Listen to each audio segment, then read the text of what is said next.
obsessão.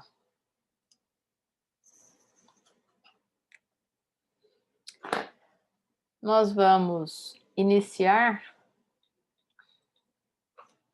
conceituando obsessão, mas antes vamos fazer uma breve introdução que nos é trazida por Allan Kardec no livro A Gênese. Boa parte do conteúdo desta aula nós nos baseamos em 2 livros básicos, quais sejam A Gênese e o Livro dos Espíritos. Nos diz Kardec em A Gênese: pululam em torno da Terra os maus espíritos, em consequência da inferioridade moral de seus habitantes. Vejam que eu fui fazendo grifos, né? Todos os grifos que aparecerem são meus. A ação malfazeja desses espíritos é parte integrante dos flagelos com que a humanidade se vê a braços neste mundo.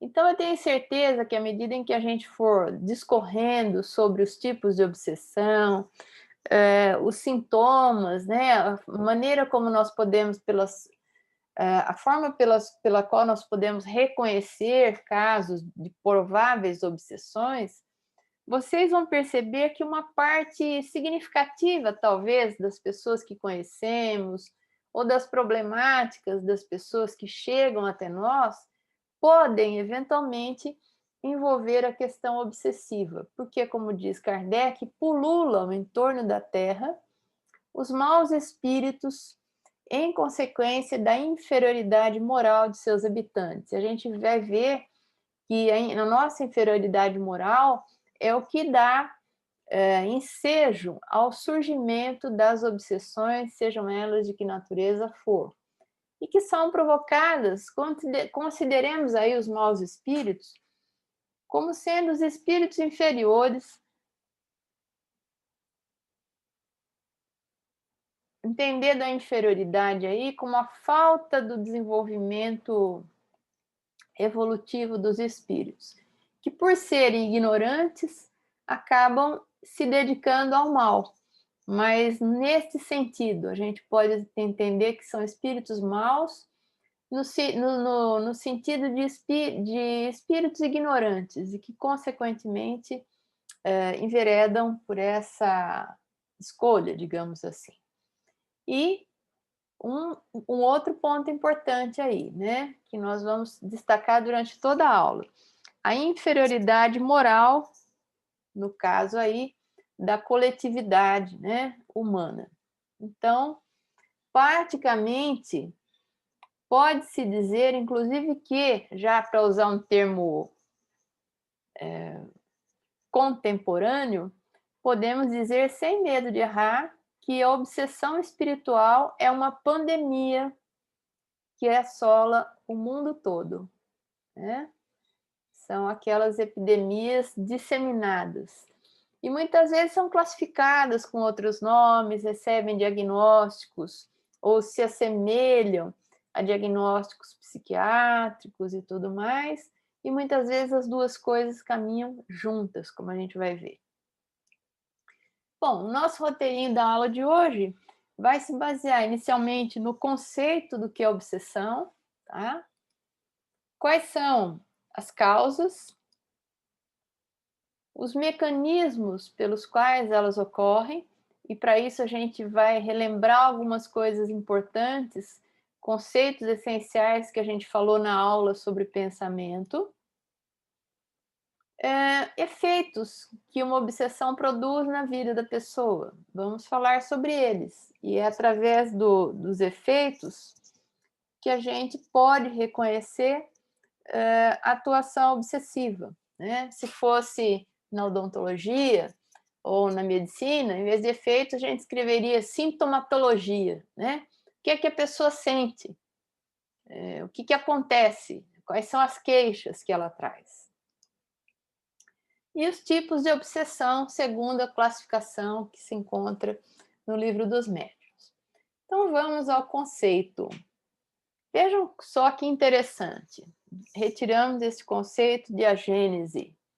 Obsessão é o domínio, esse termo é bastante forte, chega a ser pesado, que alguns espíritos exercem sobre certas pessoas, não é sobre todas, com o objetivo de escravizá-las à sua vontade. Então a gente tem alguns grifos aqui. A obsessão é um domínio exercido por alguns espíritos sobre certas pessoas, com um objetivo específico de escravizá-las, veja só, à sua vontade. Quer dizer, o obsessor quer fazer valer sobre o obsidiado a vontade dele, escravizando, e essa escravidão aqui, entenda-se que é uma escravidão mental, né? Escravizando a sua vontade. E a gente poderia perguntar-se, né? Mas então por que será, o que será que leva um espírito a se vincular a, uma, a um encarnado e exercer esse tipo de atuação sobre ele, né? Então aí a gente já vai remontar as causas da obsessão, que são muito interessantes. Porque não é assim uma mera influência. Ah, tinha um espírito ali do lado, então a pessoa começou a perceber as influências daquele espírito, depois passou e acabou. Não é isso. A obsessão é uma atuação deliberada que certos espíritos fazem sobre alguns encarnados e muito bem pensada, muitas vezes, muito bem articulada, muito bem organizada. O obsessor normalmente ele não age sozinho, quase nunca nós temos um espírito obsessor. Nós temos grupos de espíritos obsessores que agem de forma absolutamente inteligente, sabendo o que querem, desejando chegar num objetivo específico. Digamos assim, usando entre aspas essa expressão, que o obsessor ele tem um plano de atuação, ele tem um projeto, ele tem uma meta a ser alcançada. Muitas vezes, nas reuniões de desobsessão, o que ele fala nas comunicações é exatamente isso. Ele revela por que ele está com aquela pessoa, o que ele deseja, aonde ele quer chegar com aquela sua atuação. Muitas vezes ele tem isso absolutamente claro, né? Por que eu estou colocando isso? Primeiro, porque é uma realidade. Segundo, que a gente também tem que ter os nossos objetivos bem delineados de vida, né? Como é que a gente quer viver, onde a gente quer chegar, porque o obsessor tem os objetivos dele muito bem traçados. Às vezes a gente está conversando com ele, fala, mas meu irmão, o que é que você deseja com tudo isso? O que que você espera conseguir? Aí ele fala tudo. Às vezes ele fala, eu espero que essa pessoa perca tudo, eu espero que essa pessoa perca a família, que ela perca o emprego, que ela perca a saúde mental, né? Ele vai, às vezes, colocando assim de uma forma não tão elegante como eu estou tentando ser, o que ele deseja, porque nós vamos ver daqui a pouquinho que ele muitas vezes está dominado pelo ódio. Então, por que são determinados espíritos que atuam sobre determinados encarnados? Porque a causa predominante das obsessões são as vinganças, né?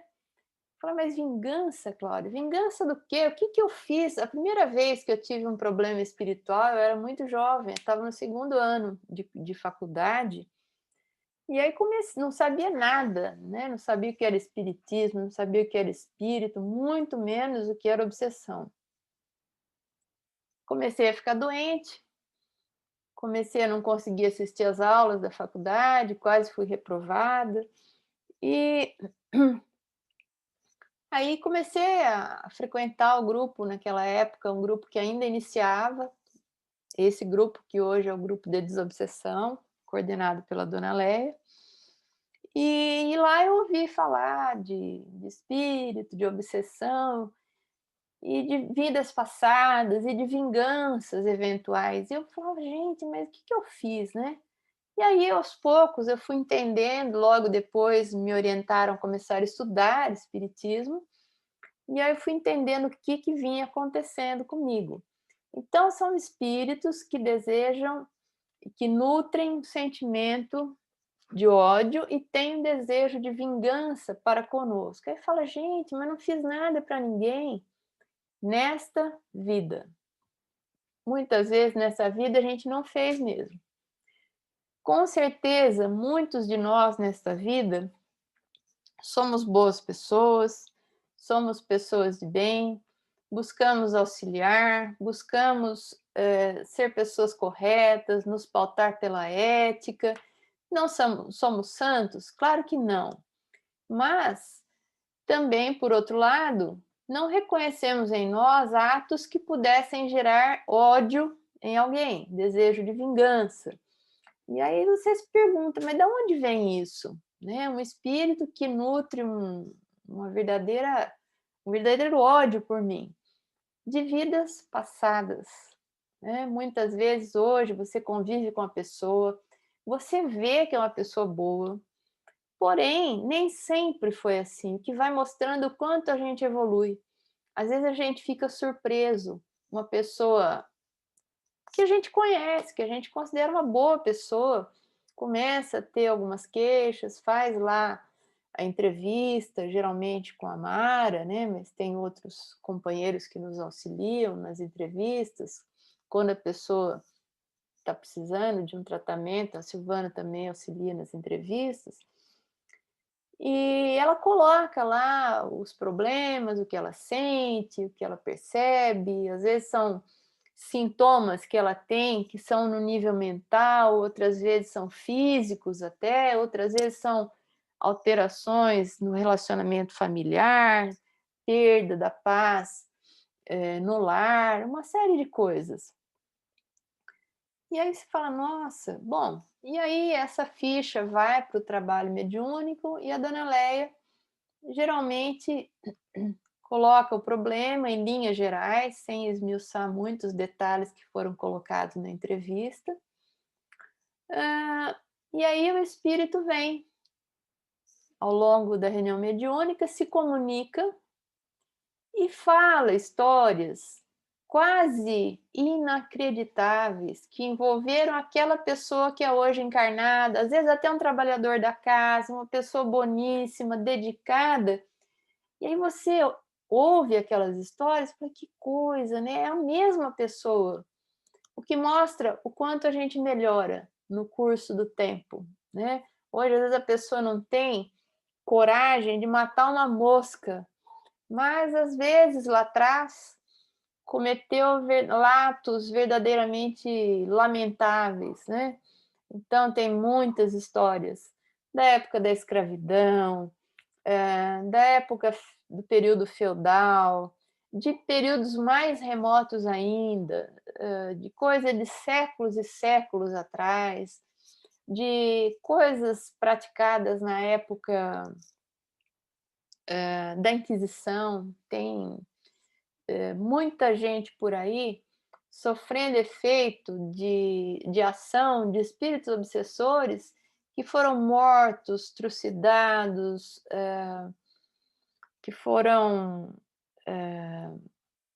violentados, torturados na época da Inquisição e sofreram com isso profundamente, não conseguiram superar esses traumas e se encontram em dificuldade, na escuridão, perdidos no mundo espiritual, naquelas dores, naquela fixação mental em que eles foram arrojados, e nos encontram num dado momento, e aí se ligam a nós e começam a causar vários desconcertos na nossa vida íntima, na nossa casa mental, às vezes no nosso lar, isso tem implicações às vezes no nosso trabalho, a pessoa perde o sono, perde a paz, são várias as queixas, né? Então, hoje às vezes a pessoa não é capaz de fazer mal a ninguém, a um animalzinho sequer, mas às vezes já foi um torturador lá atrás, né? Muito lá atrás. Então, o espírito vem dessas remotas eras. E ele vem numa reunião mediúnica e ele não é afastado, ele não é escorraçado, ele não é retirado, ele não é mandado embora. Ele é acolhido pela espiritualidade que trabalha com Jesus, e ele é reorientado para que sua vida retome outros caminhos. Muitas vezes ele revê familiares queridos que ele julgava perdidos. Ele vê literalmente a luz, ele vê possibilidade de esperança em uma vida melhor e percebe que estar com o obsidiado é um péssimo negócio para ele. E aí ele mesmo renuncia àquela vingança. É lógico que existe todo um trabalho prévio à reunião mediúnica, em que os espíritos vão trabalhando a mente daquele obsessor para que ele aceite depois, num diálogo durante a reunião mediúnica, aquilo que lhe é oferecido. E é muito bonito porque ele aceita de bom coração, ele não é obrigado a se retirar. Ele aceita o auxílio e muda de vida, e aí o obsidiado, que é o encarnado, vai melhorando. Olha, aqui eu já estou conseguindo dormir, aqueles pensamentos estranhos, ruins, eu já não tenho mais, né? Então ele vai melhorando. Isso, as vinganças correspondem a praticamente 90 ou mais por cento dos casos de obsessão. E os outros casos, Cláudia? Os outros casos, eles podem ser considerados casos de parceria, ou como dizia a doutora Marlene Nobre, parceria consentida, em que o obsessor desfruta de sensações que o obsidiado lhe proporciona. Lembram na aula sobre o pensamento que a gente falou sobre o Cláudio Moreira, né, do livro Sexo e Destino? Que ele tinha dois companheiros ali que o Neves chama de temíveis obsessores, mas que o irmão Félix fala, não, temíveis obsessores é a definição que você dá. Ele vive na vida que lhe agrada, e aqueles espíritos compartilham as sensações com ele, no caso específico daquele relato, as sensações que são propiciadas pela ingestão de bebida alcoólica, que o Cláudio gostava bastante. Quase sempre a obsessão exprime uma vingança tomada por um espírito e cuja origem frequentemente se encontra, como dissemos, nas relações que o obsidiado manteve com o obsessor em precedente existência. Isso é de Kardec, no livro A Gênese. Também lá em A Gênese, a gente vai ver no item ainda das causas, assim como as enfermidades resultam das imperfeições físicas que tornam o corpo acessível às perniciosas influências exteriores, a obsessão decorre sempre de uma imperfeição moral, que dá ascendência a um espírito mau, entendendo mal aí como um espírito ignorante, seja na situação da vingança ou na situação da parceria consentida, vem sempre implícita uma imperfeição moral, porque se nós agimos tão mal com o espírito a ponto dele se tornar um obsessor, nós trazíamos, não que tragamos ainda, aquela imperfeição moral, né, na qual nós escorregamos lá atrás. E se é uma situação de parceria consentida, muitas vezes os nossos abusos, os nossos exageros, são como que convite a que determinados espíritos se fixem na nossa companhia para desfrutar sensorialmente, né, algumas, vamos ser redundantes aí, algumas sensações que eles não podem obter por si mesmos no mundo espiritual.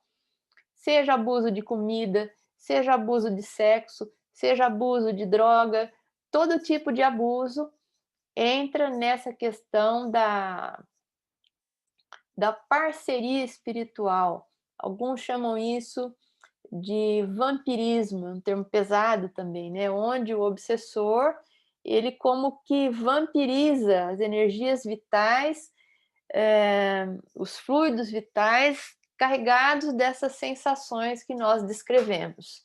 E ele se deleita junto com o encarnado com certas experiências.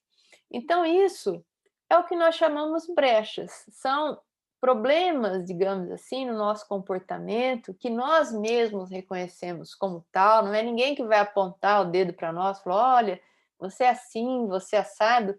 A gente vai aprendendo a se conhecer e a perceber quais são as nossas imperfeições morais que funcionam como brechas, que são como pontos de acesso, que são como tomadas psíquicas, como diz Joana de Ângeles, nas quais os espíritos se conectam e passam a exercer a sua atuação obsessiva. Bom, aqui, né, só relembrando aquele exemplo do Cláudio, no livro Sexo e Destino, quando ele estava ali na sala de casa e tinha 2 obsessores que conviviam com ele no ambiente da casa dele, e ele estava quietinho lá, de repente um vem e diz aos seus ouvidos, literalmente: beber, meu caro, quero beber. A voz escarnecedora agredia-nos a sensibilidade auditiva. Cláudio, porém, não lhe pescava o mínimo som. Quer dizer, ele disse isso em voz alta, André Luiz captou, percebeu, mas o Cláudio não registrou isso, não ouviu a voz do espírito. Porém, mantinha-se atento à leitura inalterável. Contudo, se não possuía tímpanos físicos para qualificar a petição do espírito, né, trazia na cabeça a caixa acústica da mente sintonizada com o apelante. Lembra que nós falamos, né, da sintonia, das ondas mentais, das correntes mentais? Então, eles estavam perfeitamente sintonizados. Era só o espírito manifestar mentalmente o desejo de beber, que o Cláudio já registrava aquilo como se fosse uma vontade dele. E ele se levantava para pegar a bebida. Lembra que nós dissemos, na definição de obsessão, que é o domínio que alguns espíritos exercem sobre certas pessoas com o objetivo de escravizá-las à sua vontade. Então é isso que o espírito quer, ele quer impor a vontade dele na mente do encarnado que está sob seu domínio obsessivo. E muitas vezes consegue. E a pessoa vai fazendo a vontade do espírito sem nem perceber, né? Existem pessoas vivendo assim e acham que as escolhas são próprias e está seguindo os próprios desejos. Muitas vezes ela está seguindo ordens já de espíritos ligados a elas, de tal a profundidade, né, dessa ligação. Então, também a Gênese, Kardec vai dizendo, olha, com relação às inferioridades morais, são frases de efeito e até fortes. As moscas são atraídas pelos focos de corrupção, né? Então, aí, no caso, as moscas seriam os espíritos. Os maus espíritos, igualmente, vão para onde o mal os atrai. Isso é textual. E os espíritos realmente bons, encarnados ou desencarnados, nada têm que temer da influência dos maus. Aí eu perguntaria, né, a mim mesma e a cada um de nós: quem de nós é realmente bom, né? Então, em outras palavras, de alguma forma, se a gente não se enquadra em espíritos que se pode considerar realmente bons ou bons de uma forma plena, todos nós temos obsessores em potencial. Todos nós somos sujeitos a um processo obsessivo em algum momento da vida, ou já fomos, ou poderemos ser, de maneira que isso não é, pelo menos para a gente que aprendeu a lidar, a trabalhar com isso não é, digamos assim, exclusividade de poucos, né? Pelo contrário, é uma realidade de muitos. E não é porque alguém está com um problema obsessivo que alguma outra pessoa possa lhe lhe apontar o dedo. Porque quem não tem um problema moral, às vezes tem outro.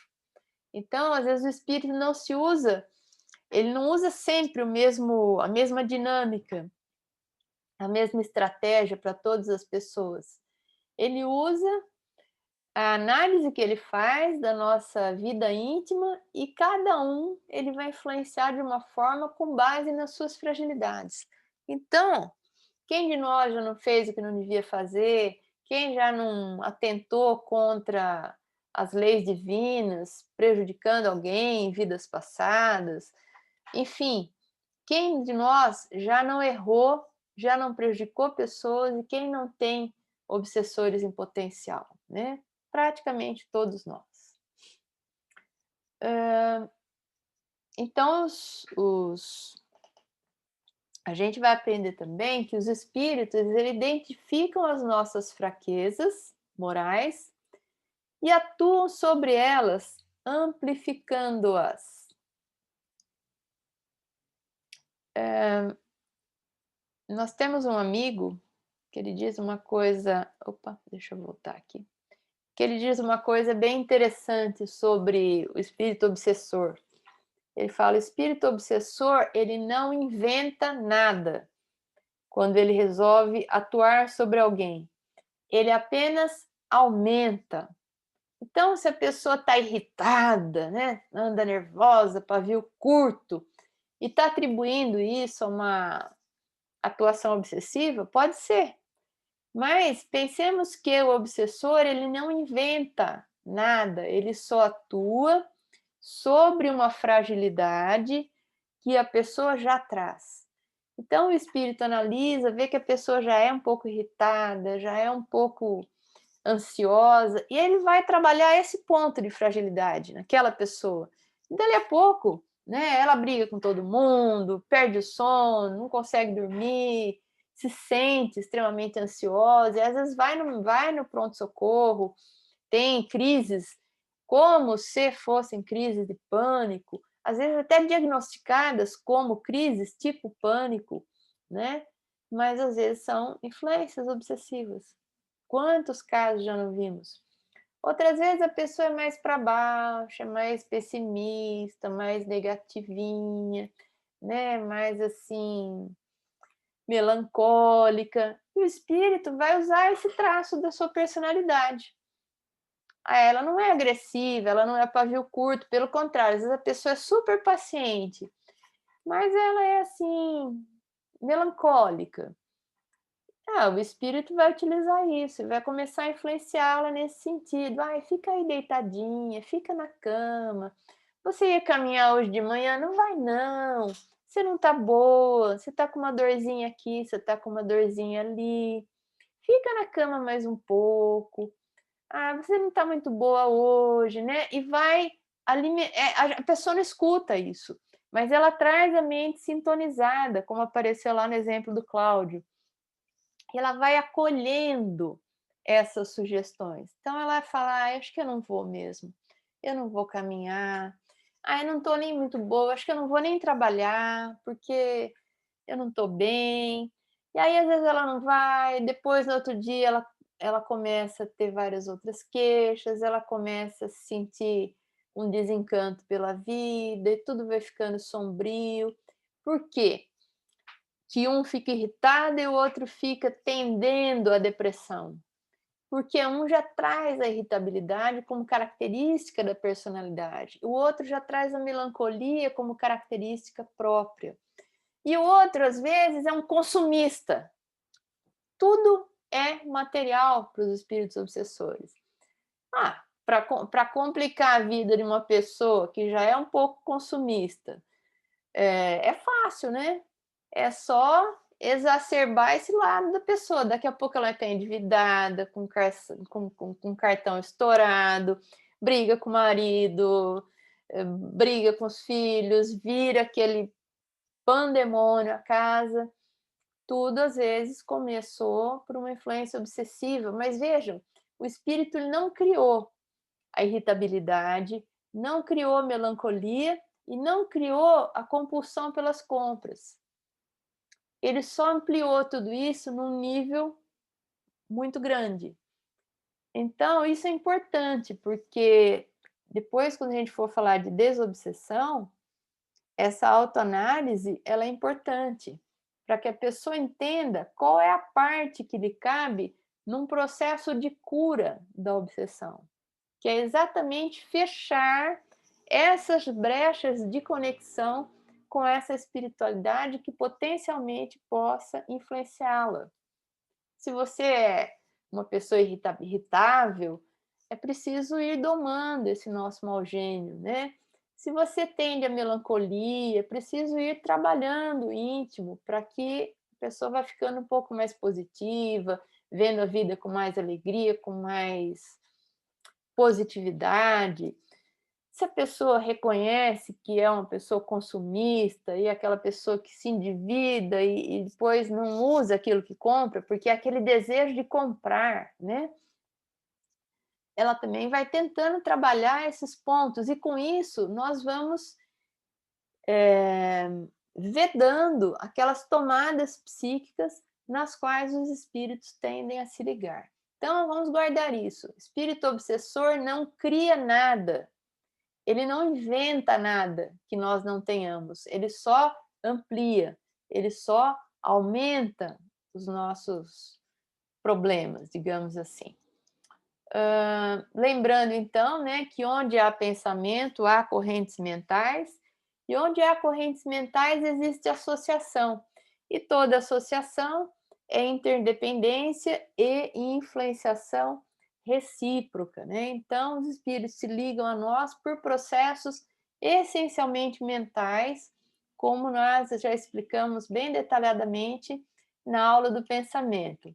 Lembram-se, né, aquele esqueminha onde uma pessoa mentalmente está conectada a outra que pode até estar à distância.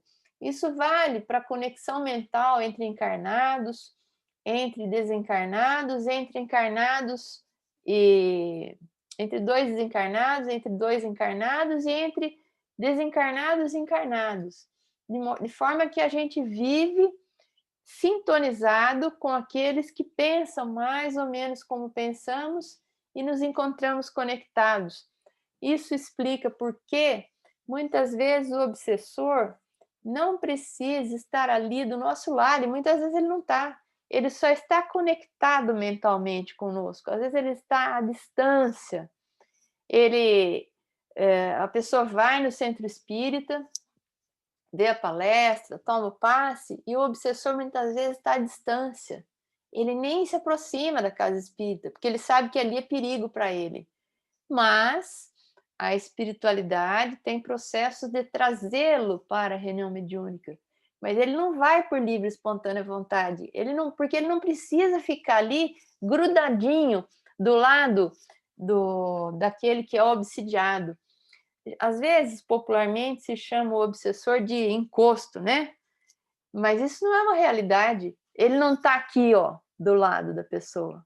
Ele é esperto, ele fica longe, irradiando a distância, por causa desse mecanismo aí, tá? Então, a pessoa está lá, né?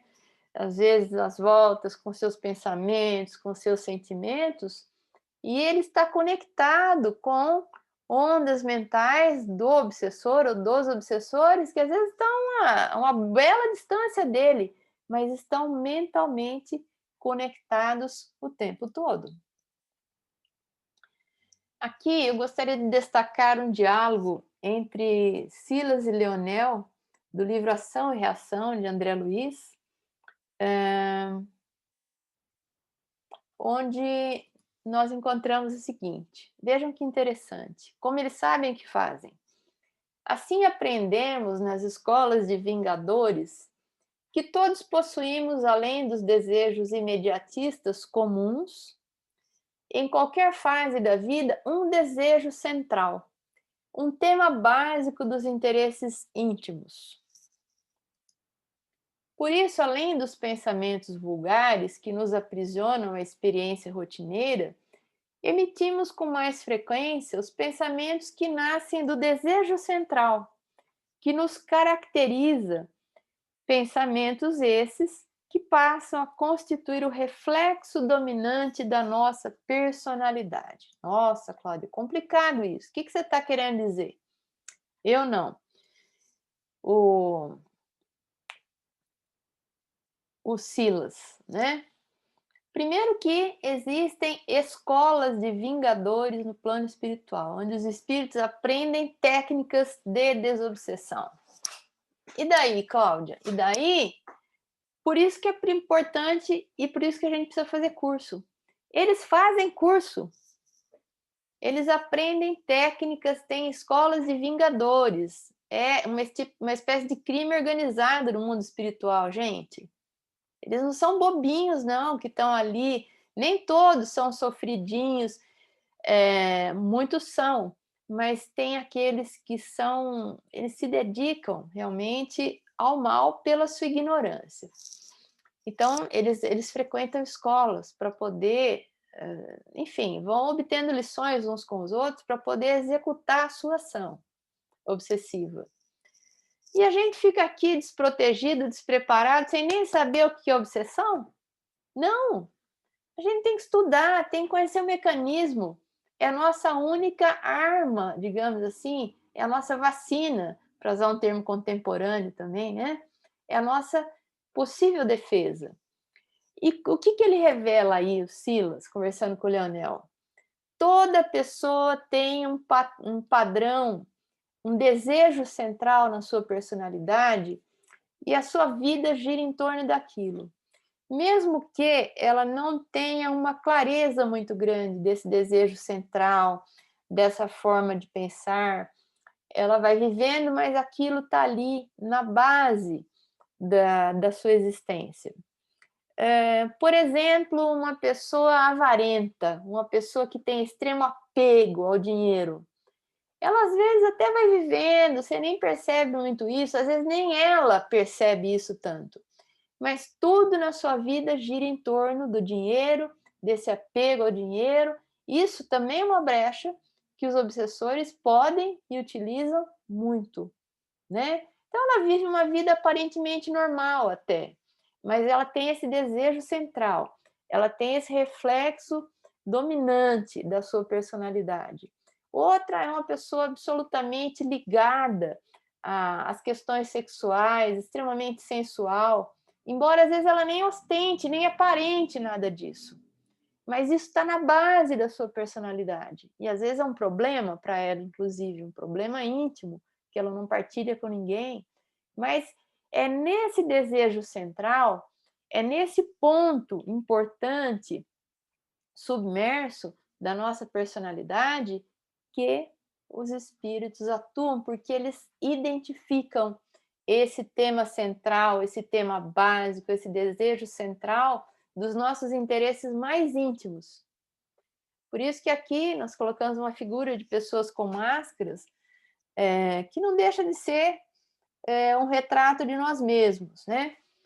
De certa forma, socialmente, ou até para nós mesmos, nós utilizamos máscaras. Não que isso seja hipocrisia, nós nem mesmo nos conhecemos, às vezes, sem essas máscaras. Depois, quem quiser aprofundar um pouquinho, algumas reflexões, o Jung fala disso, né? Persona é um determinado sistema complexo de comportamento, parcialmente ditado pela sociedade e parcialmente ditado pelas expectativas ou desejos que a pessoa alimenta sobre si mesma. Ela cria, sem perceber, as suas máscaras, aquela aparência que é socialmente desejável, aceitável, mas que nem sempre reflete o que ela é lá no fundo, tá? Ora, isso, a persona, não é a personalidade real, apesar do fato das pessoas garantirem que tudo é perfeitamente honesto e real, não é. Então, é um mecanismo que o ser humano tem de ir se escondendo de si mesmo, ocultando esse seu tema central, o seu desejo central, que é o que lhe caracteriza na vida íntima. Por isso, a importância do conhece-te a ti mesmo.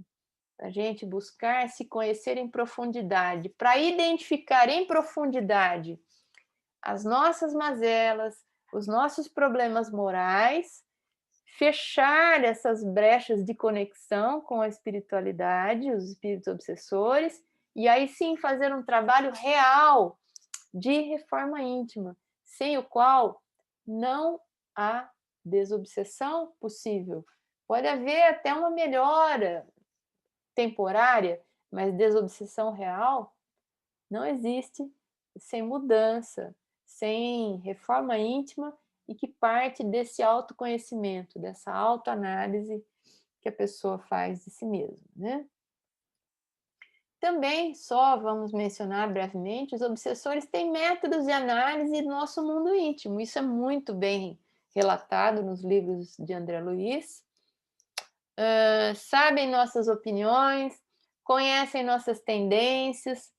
Eles fazem o que André Luiz chama de anamnese psíquica, um inventário dos nossos interesses, um questionário, como se fosse um questionário de saúde que a gente faz na clínica, eles fazem com a nossa mente. Então, além disso, eles nos conhecem lá, ó, do passado, como se diz, nos conhecem de outros carnavais. Então, é fácil atuar sobre nós.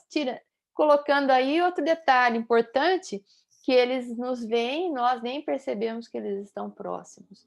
Por isso a necessidade da gente estudar, da gente conhecer o mecanismo, para que a gente identifique a problemática, né?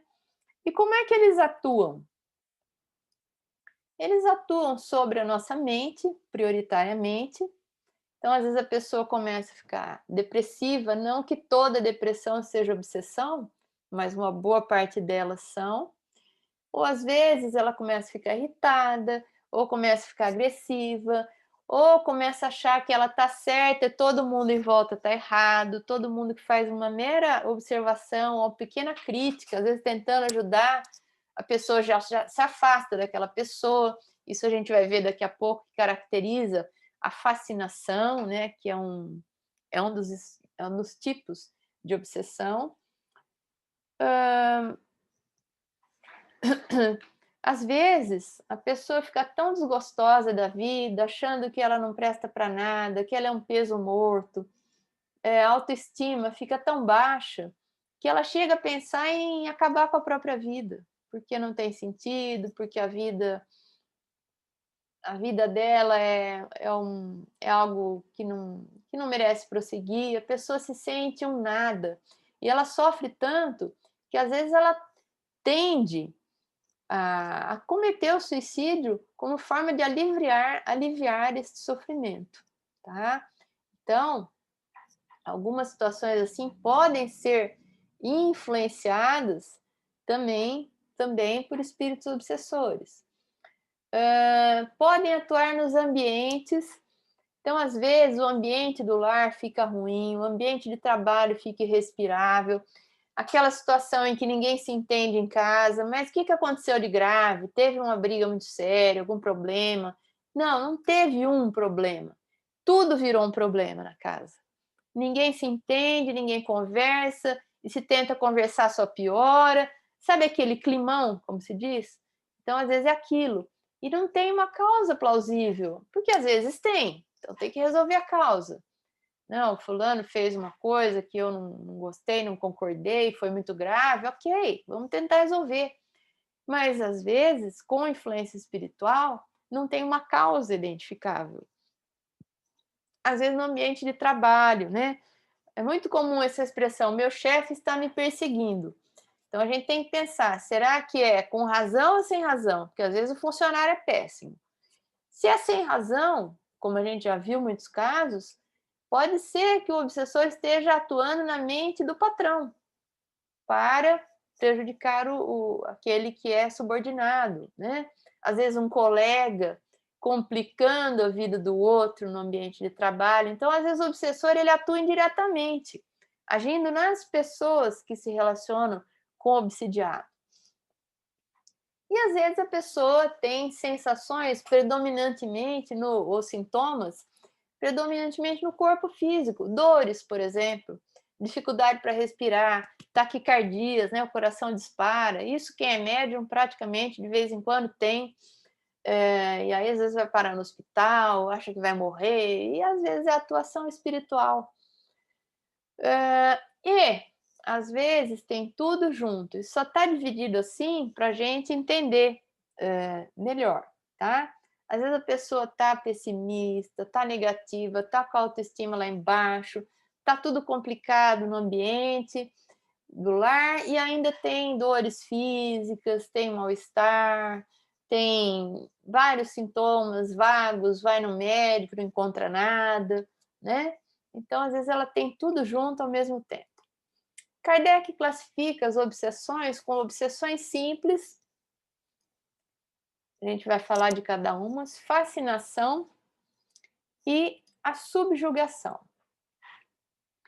A obsessão simples, como o próprio nome diz, ela é um grau mais leve e ela pode ser caracterizada por leves e persistentes alterações no estado de ânimo, contratempos, coisas, aborrecimentos que surgem sem uma explicação muito clara, contrariedades que deixam a pessoa mal, mas contrariedades bobas que não têm muita justificativa nas relações interpessoais.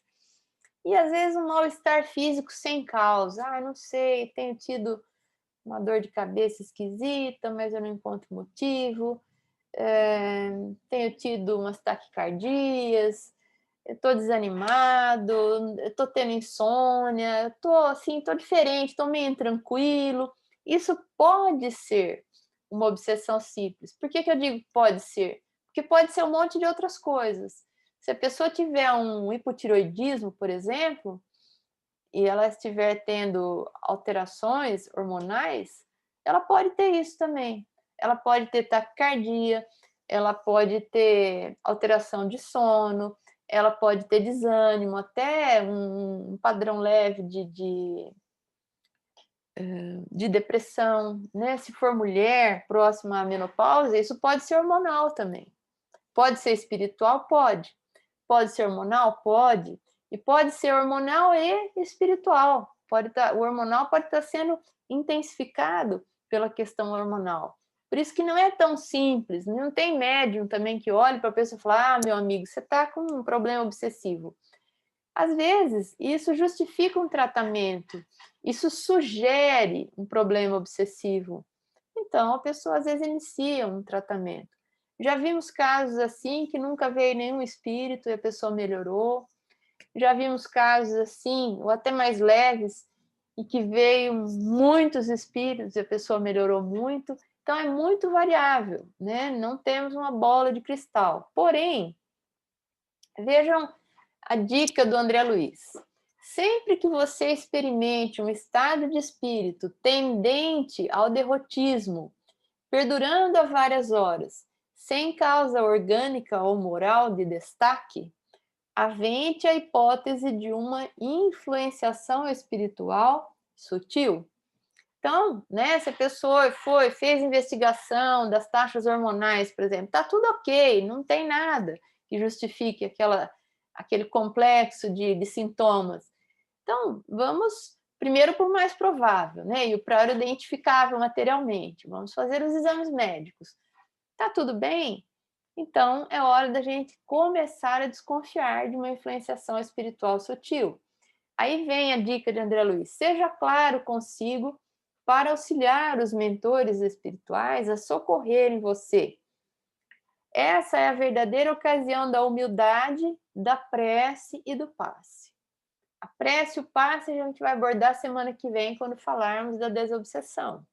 Mas a humildade de reconhecer que, como eu disse, obsessores em potencial todos temos. Problemas evolutivos a resolver todos temos, né? Nenhum de nós é perfeito, nenhum de nós é maravilhoso moralmente.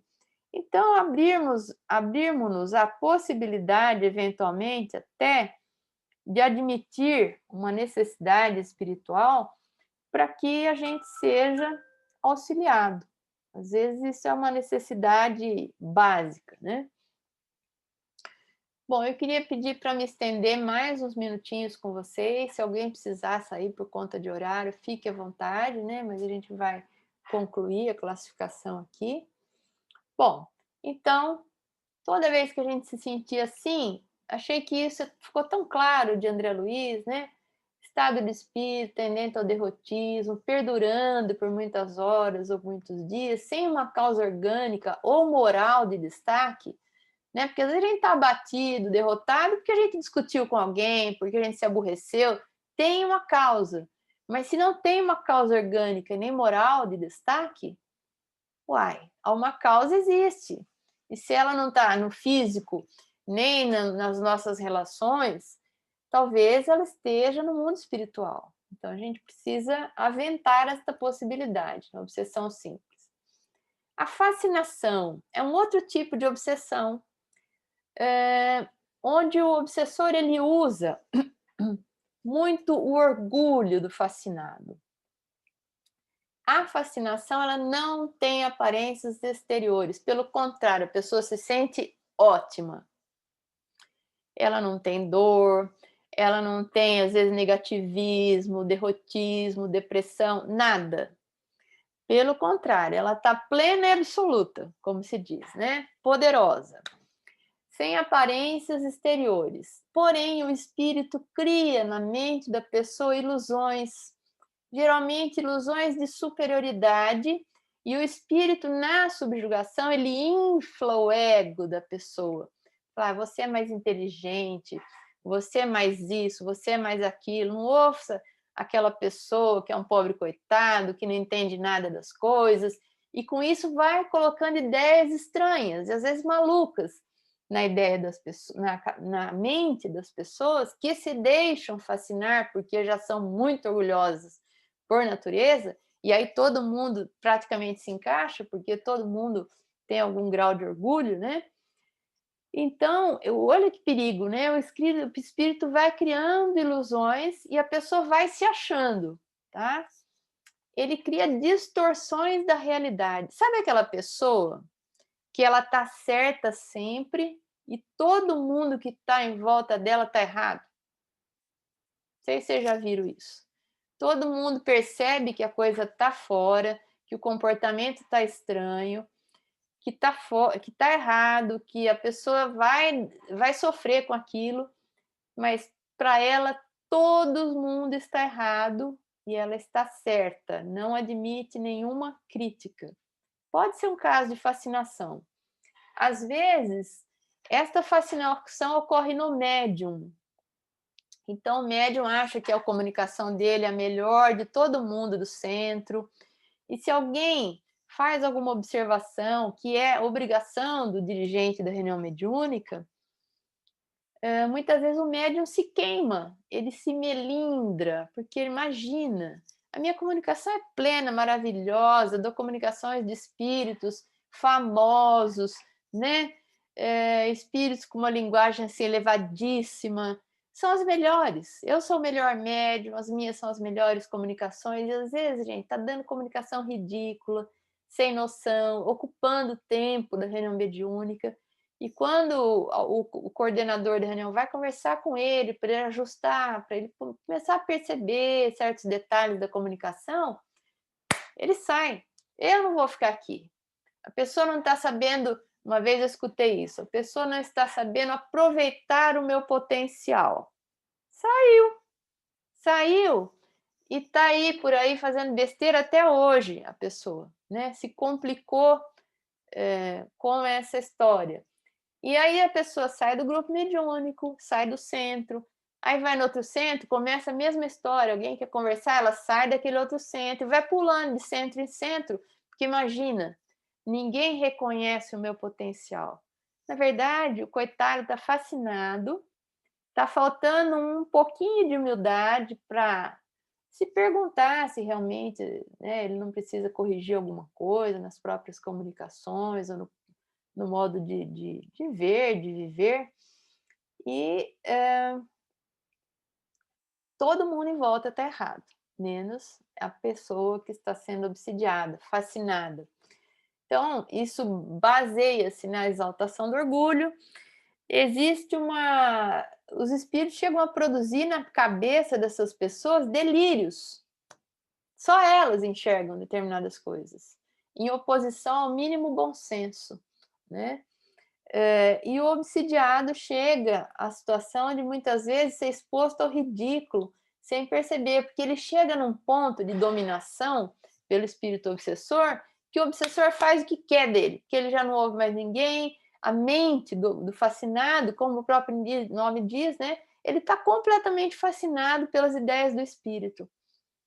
E às vezes começa a ter comportamentos bizarros, ridículos até, e todo mundo observa, todo mundo percebe, tentam conversar, ele não aceita, e às vezes as pessoas até desistem, né? E a pessoa fica aí entregue a si mesma. Então talvez seja o tipo de obsessão mais difícil de abordar, porque a pessoa ela está bem, aparentemente, ela está inteligente, ela está articulada, ela está argumentando, só que ela não aceita um tratamento, ela não aceita a possibilidade de uma obsessão. É diferente do subjugado, como a gente vai ver, que o subjugado ele está sob uma situação de domínio, como o nome diz, subjugação, mas ele não opõe resistência mais, nem aquele que quer ajudar também, né? O fascinado não, ele conversa, ele argumenta, ele está senhor da razão, até demais. E o terceiro tipo, que é a subjugação, onde existe um domínio psíquico e, às vezes, um domínio físico do obsidiado. Esse é o termo exato desse nome, desse tipo de subjugação. Sabe aquela pessoa que chega no centro? Faz tempo que a gente não vê isso acontecer no Consolador. Que chega, às vezes, contida por 2, 3 pessoas, gritando, fora de si, como se o espírito tivesse entrado naquele seu corpo, né, tomado posse do seu corpo e falasse por ele. Esse é o subjugado típico, é o subjugado clássico.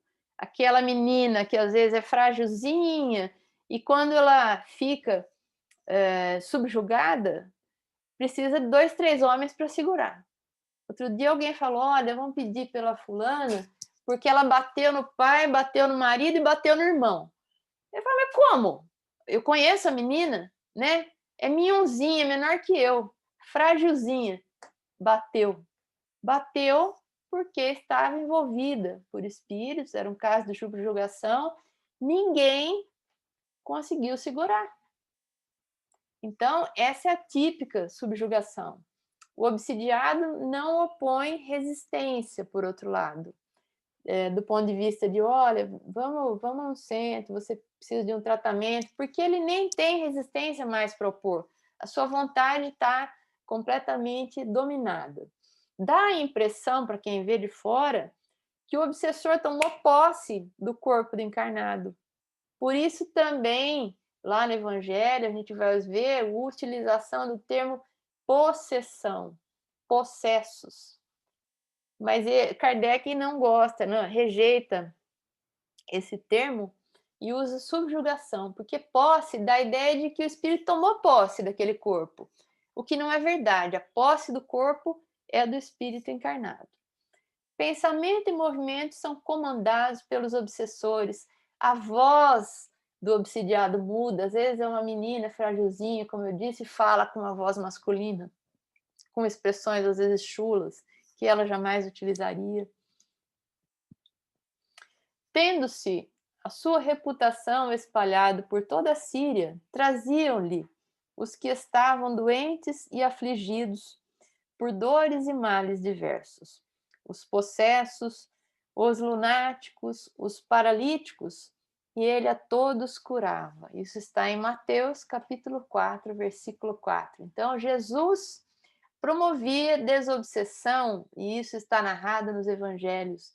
Quantas vezes os possessos, os ditos possessos, foram levados à presença de Jesus para que ele os curasse, quando na verdade não são possessos no termo exato da palavra, mas eram subjugados, né? Mas assim foi relatado. Mais uma vez, olha, tendo ele saído, apresentaram-lhe um homem mudo, possesso do demônio. Vejam, no caso aí, a obsessão produzia o mutismo do homem. Assim como em outros casos em que Jesus cura o obsidiado e ele volta a andar, porque muitas vezes a subjugação tornou a pessoa aparentemente paralítica. Olha, mais uma narrativa de Mateus. Curiosamente, todas aqui são de Mateus. Apresentaram-lhe então um possesso, cego e mudo, e ele o curou, de modo que o possesso começou a falar e ver. Olha que coisa linda. Por que ele curou? Neste caso, não foi uma cura física, porque a cegueira e a mudez não eram físicas, mas eram atuações espirituais sobre um espírito encarnado. E Jesus, evidentemente, que tinha a ascendência moral, a elevação suficiente para, com o olhar, fazer com que aquele espírito fosse demovido, né, do seu objetivo obsessivo.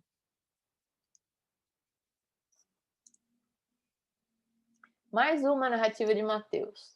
Quando veio até o povo um homem, aproximou-se dele, lançou-se-lhe de joelhos aos pés e lhe disse: Senhor, tem piedade do meu filho, que está lunático e sofre muito, porque ele cai frequentemente no fogo e frequentemente na água. Isso é um retrato típico do subjugado, né? Cai no fogo e depois na água. Quem convive, quem viu situações de atuação obsessiva caracterizada pela subjugação, vê que a pessoa entra naquela crise em que o espírito a envolve como se ela tivesse possessa, dali um tempo aquilo passa. E ela olha assim, aí ela volta a ser ela mesma. É bem essa figura retratada por Mateus, né, na narrativa de Mateus. Ora cai no fogo, ora cai na água. Os opostos que se intercalam. E a pessoa é considerada maluca, lunática, como tantos que a gente vê por aí andando na rua, às vezes falando sozinho, batendo no peito, fazendo discursos em plena praça pública. Quantos talvez não sejam subjugados, né? Talvez tenham algum problema mental, psiquiátrico, mas talvez tenham também um problema obsessivo associado. Então, possessão foi substituída por Kardec pelo termo subjugação, porque, segundo Kardec, possessão implica a tomada de posse do corpo do obsidiado por um espírito estranho, uma espécie de coabitação, ao passo que não há senão constrangimento, né? A vontade do espírito tomando conta da vontade do encarnado. Assim, para nós, diz Kardec, não há possuídos no sentido vulgar da palavra. Então, eu gostaria de encerrar essa parte da aula com essa distinção, né, entre subjugação e possessão. A semana que vem nós vamos falar sobre a desobsessão, porque eu não quero que ninguém fique aqui assustado e achando que, olha, os espíritos obsessores, quanto poder eles têm até escolas de vingadores, e nós o que fazemos, né? Pobres coitados, à mercê da atuação deles. Vocês vão ver que nós temos muito a fazer, muito mais do que nós imaginamos, quando nós falarmos da desobsessão, e que também o espírito obsessor, ele não tem todo esse poder no sentido de que ele faz e acontece e, e o poder está com ele, o poder de nos influenciar ou não. Pensemos e acreditemos por hora, e a semana que vem a gente vai comentar bastante isso, que todos esses fenômenos, todos esses processos são acompanhados, supervisionados e até, digamos assim, permitidos por Jesus, por uma espiritualidade maior que preside a tudo, que acompanha tudo. Isso é muito bom da gente saber, para a gente não achar que a gente está na mão dos obsessores e que eles podem fazer o que quiserem conosco. Não é assim. Porque se fosse assim, não tinha tratamento de desobsessão, não tinha desobsessão possível, porque às vezes o obsessor vem lá revoltado, falando que vai fazer, vai acontecer, e o doutrinador conversando com ele tranquilamente, ele fala: Mas meu irmão, você não está aqui por vontade própria, né?